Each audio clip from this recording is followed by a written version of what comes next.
Hello friends, welcome to EduSpark Career Development Private Limited. I am Snehashish Pal. Today I am going to discuss a very interesting topic, and the topic is simple interest, compound interest. So friends, before starting the session, I will tell you something about EduSpire.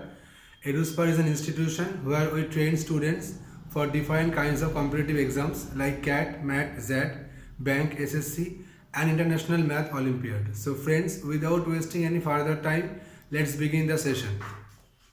The question is, A borrows rupees 800 at the rate of 12% per annum simple interest, and B borrows rupees 910 at the rate of 10% per annum simple interest. In how many years will their amount of debt be equal?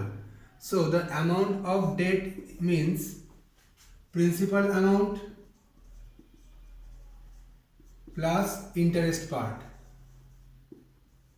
This is called the amount.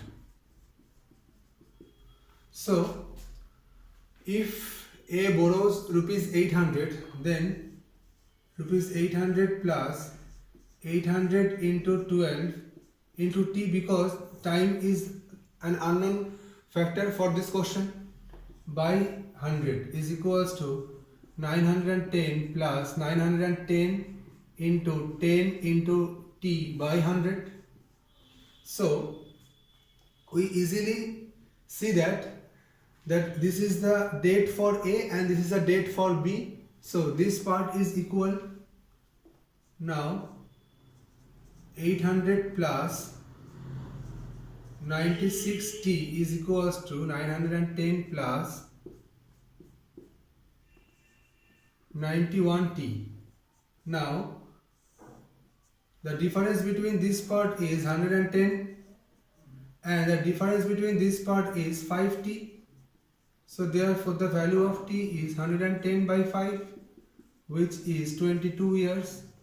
So therefore the time is 22 years, and this is the answer for this question. So friends, hope you can understand the session. If you require any further information, then you can visit to our centers. We have centers at Ruby, Damdam, Shodhpur and Garia Kamalgazi. So friends, don't forget to subscribe our YouTube channel, hit the like button, share this video with your friends and your family. Thank you.